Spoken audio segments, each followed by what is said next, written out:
Hello guys, this is Surendra Kumar. अभियान IAS academy के YouTube channel पर आपका स्वागत है। गाइस, आज हम एक इम्पॉर्टेंट टॉपिक के बारे में बात करने वाले हैं।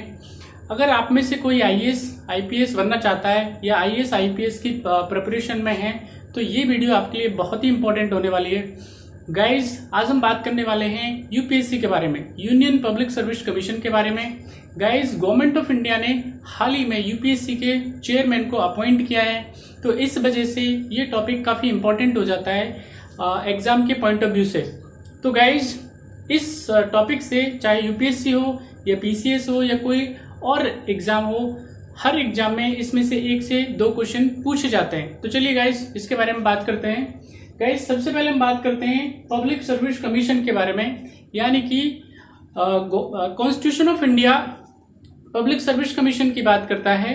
कॉन्स्टिट्यूशन ऑफ इंडिया का आर्टिकल 315 यूनियन और स्टेट के लिए पब्लिक सर्विस कमीशन की बात करता है, यानी कि यूनियन लेवल पे जो सर्विसेज होती हैं फर्स्ट ग्रेड वाली और सेकंड ग्रेड वाली, या स्टेट लेवल पे जो सर्विसेज होती हैं उनके लिए अगर यूनियन की बात करें तो UPSC union public service commission, और अगर स्टेट की बात करें तो public service commission of state. तो इस तरह से अरेंजमेंट कॉन्स्टिट्यूशन ऑफ इंडिया का आर्टिकल 315 करता है। हर स्टेट के लिए एक पब्लिक सर्विस कमीशन होगा। अगर 2 या 2 से ज्यादा स्टेट आपस में सहमत होते हैं तो उनके लिए एक ज्वाइंट कमीशन हो सकता है।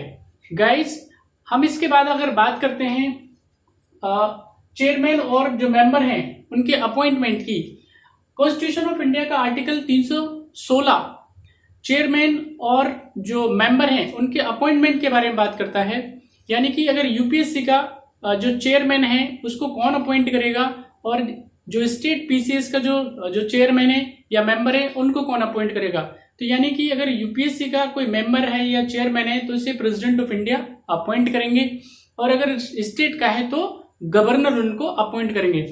गाइज, इसके बाद हम बात करते हैं कि उनका ऑफिस का टर्म क्या होगा। तो गाइज, जो यूनियन लेवल पे जो चेयरमैन और मेंबर होंगे उनका जो टर्म होगा वो 6 ईयर या 65 ईयर दोनों में से कोई भी पहले होगा, वो उसका टर्म होगा। ऑफिस टर्म बोलेंगे आप इसको। अगर स्टेट की बात करते हैं तो स्टेट के अंदर जो स्टेट के चेयरमैन होंगे या मेंबर होंगे उनका जो टर्म 6 या 62 ईयर में से कोई भी जो पहले है वो होगा। गाइज, इसके बाद हम बात करते हैं रिमूवल और सस्पेंशन की, यानी जो चेयरमैन है और जो मेंबर है इनको कैसे रिमूव किया जाएगा, कैसे उनको सस्पेंड किया जाएगा, किस बिहाफ पे उनको सस्पेंड किया जाएगा। तो कॉन्स्टिट्यूशन ऑफ इंडिया का आर्टिकल 317 ये डिसाइड करता है कि अगर चेयरमैन या जो मेंबर है उन पे प्रूवन मिसबिहेवियर, अगर ये आरोप जो होता है वो प्रूव होता है सुप्रीम कोर्ट के थ्रू, तो ही उनको क्या किया जाता है, प्रेसिडेंट ऑफ इंडिया या स्टेट के अंदर गवर्नर के द्वारा उनको उनकी जो डेजिग्नेशन है, उनके जो ऑफिस है उनको हटाया जा सकता है। गाइज, इसके लिए कॉन्स्टिट्यूशन में एक विशेष जो प्रक्रिया है, जो प्रोसेस है उसको बताया गया है, यानी कि अगर चेयरमैन या मेंबर पे किसी भी तरह का कोई एलिगेशन लगता है तो उसको पहले मिसबिहेवियर का अगर मान लो एलिगेशन लगता है तो सुप्रीम कोर्ट के थ्रू उसको क्या किया जाना चाहिए, प्रेसिडेंट ऑफ इंडिया जांच के लिए भेजेंगे, और प्रेसिडेंट ऑफ इंडिया जब जांच के लिए भेजेंगे तो सुप्रीम कोर्ट उस जांच को पूरा करके प्रेसिडेंट ऑफ इंडिया को देंगे, तभी उस जो पर्टिकुलर कैंडिडेट है उसको उसकी जो ऑफिस है, उसका ऑफिस टर्म है, उससे हटाया जा सकता है। गाइज, इसके लिए कुछ बेसिस हैं जिनके बारे में हम लोग आगे बात करेंगे। इसके अलावा अगर हम बात करते हैं जो रेगुलेशंस हैं आपके पास में, या हम उसके बाद बात करते हैं कि सर्विस की जो कंडीशंस क्या होंगी, उनकी ये पावर किसके पास होगी। अगर यूपीएससी का चेयरमैन है, मेंबर है, या स्टेट पीसीएस का कोई चेयरमैन है या मेंबर है, तो उनकी सर्विस कंडीशंस हैं आपकी, या उनको रेगुलेट करने का जो काम है उसके लिए रूल और रेगुलेशन या पावर किसके पास होंगी। तो यूनियन लेवल पे प्रेसिडेंट ऑफ इंडिया के पास वो पावर होंगी, और स्टेट लेवल पे गवर्नर के पास ऐसी पावर होती है। गाइस, इसके बाद हम बात करते हैं जो मेंबर्स होते हैं उनका एलिजिबिलिटी क्राइटेरिया और नॉन एलिजिबिलिटी क्राइटेरिया, कि कौन कैंडिडेट है जो यूपीएससी का चेयरमैन और मेंबर नहीं रहेगा, किस कंडीशन में रहेगा। तो गाइज, हम बात करते हैं अगर यूपीएससी का चेयरमैन है तो अगर उस पर प्रूवन मिसबिहेवियर है तो वो अपनी ऑफिस छोड़ देंगे। अगर वो इंसॉल्वेंट हैं यानी बैंक करप्ट हो गई तो भी वो अपनी ऑफिस छोड़ देंगे। अगर मान लो वो फिजिकली अनफिट हैं तो भी वो ऑफिस छोड़ देंगे। गाइस इसके अलावा और क्या है, अगर यूपीएससी का कोई चेयरमैन है तो वो यूपीएससी के अलावा यानी ना तो यूनियन गवर्नमेंट ना ही स्टेट गवर्नमेंट के किसी और जो एम्प्लॉयमेंट है उसमें पार्टिसिपेट करेगा या उसके लिए एलिजिबल होगा। अगर वो ऐसा करता है तो वो ऑफिस से उसे अलग माना जाएगा, यानी कि उसका जो अगर माने कि उसका जो पद होता है, उसका जो ऑफिस होता है उससे उसे हटा दिया जाएगा।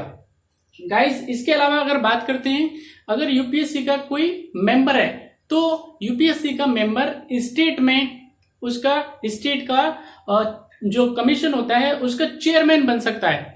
इसके अलावा वो किसी भी और जो जगह होता है उसके लिए एम्प्लॉयमेंट या उसके नियोजन का पात्र नहीं होता। अगर गाइस हम बात करते हैं स्टेट जो पीसीएस के जो चेयरमैन और जो मेंबर्स होते हैं वो यूपीएससी के मेंबर और चेयरमैन हो सकते हैं।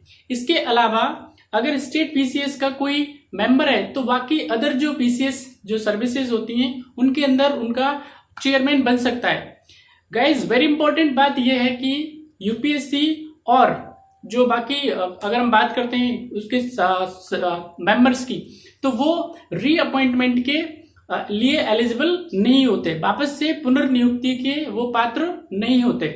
गाइज इसके बाद हम बात करते हैं पब्लिक सर्विस कमीशन के फंक्शंस के बारे में। कॉन्स्टिट्यूशन ऑफ इंडिया का आर्टिकल 320 जो पब्लिक सर्विस कमीशन के जो फंक्शंस हैं उनकी बात करता है, यानी कि जो अगर यूपीएससी की बात करें हम लोग या पीसीएस की बात करें तो उसका फंक्शंस क्या होगा।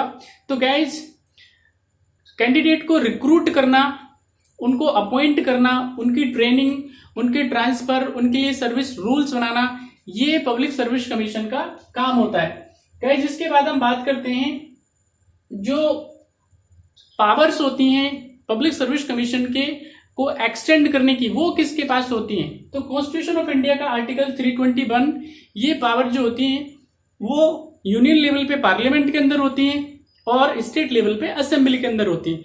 तो वो अगर ऐसे प्रोविजन करते हैं तो पब्लिक सर्विस कमीशन की पावर में इजाफा या उसमें बढ़ोतरी की जा सकती है, यानी उसके ज्यूरिसडिक्शन को बढ़ाया जा सकता है। गाइस इसके बाद हम बात करते हैं पब्लिक सर्विस कमीशन के एक्सपेंसेस के बारे में, यानी कि चेयरमैन और मेंबर का सैलरी, उनके अलाउंसेस, राइट, ऑफिस के खर्चे, तो ये कहां से आएंगे। अगर यूनियन की बात करें हम लोग तो यूनियन लेवल पे कंसोलिडेटेड फंड ऑफ इंडिया से उनके सारे खर्चे, सैलरी और अलाउंसेस दिए जाते हैं, यानी जो शेड्यूल सेकंड है उससे यूनियन लेवल पे जो खर्चे होते हैं और सैलरी होती है वो दी जाती है। स्टेट लेवल पे कंसोलिडेटेड फंड ऑफ स्टेट से उसके चेयरमैन और मेंबर की जो सैलरी, अलाउंसेस और बाकी जो ऑफिस के खर्चे होते हैं वो पे किए जाते हैं।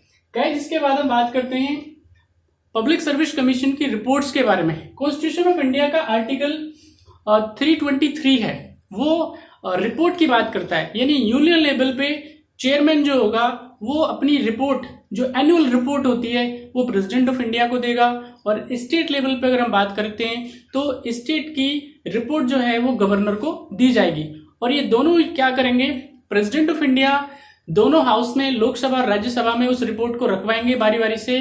और अगर हम स्टेट की बात करें तो असेंबली और जहां पे काउंसिल है, लेजिस्लेटिव काउंसिल्स हैं, वहां पे इस रिपोर्ट को रखवाई जाएगी। गाइस इसके बाद हम बात करते हैं वेरी इंपॉर्टेंट यूपीएससी के बारे में, यूनियन पब्लिक सर्विस कमीशन के बारे में। यूपीएससी कब एग्जिस्टेंस में आया, इससे पहले क्या बोलते थे, ठीक है, और इसकी जो रिकमेंडेशन थी, दी गई थी, तो वो कौन सी कमेटी के बिहाफ पे दी गई थी। तो चलिए गाइज यूपीएससी की अगर हम बात करें तो गाइज 1926 को, 1 अक्टूबर 1926 को यूपीएससी को बनाया गया था, यानी आजादी से पहली बारी ये यूपीएससी एग्जिस्टेंस में आया था। गाइज यूपीएससी हम अभी इसको बोलते हैं, उससे पहले हम लोग इसको पब्लिक सर्विस कमीशन बोला करते थे और उसके बाद इसका नाम फेडरल सर्विस कमीशन हुआ करता था। लेकिन आजादी के बाद हम इसको यूपीएससी, जिसे हम लोग यूनियन पब्लिक सर्विस कमीशन के नाम से जानते हैं। गाइज ये यूपीएससी जो है आपका ली कमीशन बना था। ली कमीशन की जो रिकमेंडेशन आई थी 1923 में, उसने इसको रिकमेंडेशंस को दिया और इसके बाद में इसको कॉन्स्टिट्यूट किया गया था। गाइज इसके बाद हम बात करते हैं यूपीएससी के चेयरमैन और मेंबर्स की। तो गाइज यूपीएससी के अंदर एक चेयरमैन होता है और इसके अलावा 9 मेंबर्स होते हैं, यानी इंक्लूडिंग चेयरमैन यूपीएससी के अंदर 10 मेंबर होते हैं। नाउ इट इज 10 मेंबर हैं, ये 11 भी हो सकते हैं इस तरह से। गाइज इसके बाद हम बात करते हैं कि यूपीएससी के जो चेयरमैन है उसको जो सैलरी है, जो उसके लिए पेमेंट है, वो कितना दिया जाता है। तो गाइज यूपीएससी के चेयरमैन को अभी हाल ही में 2.5 लाख पर मंथ मिलता है और जो बाकी जो मेंबर्स होते हैं वो उनके लिए 2.25 लाख पर मंथ उसको मिलता है। तो गाइज इस तरह से ये डिटेल में यूपीएससी और बाकी पीसीएस के बारे में जानकारी थी। आई होप ये आपको पसंद आएगी। आप इसे अपने दोस्तों के साथ शेयर कर सकते हैं, मेरे चैनल को सब्सक्राइब कर सकते हैं। बाकी अगले वीडियोस के लिए मिलते हैं। Thank you.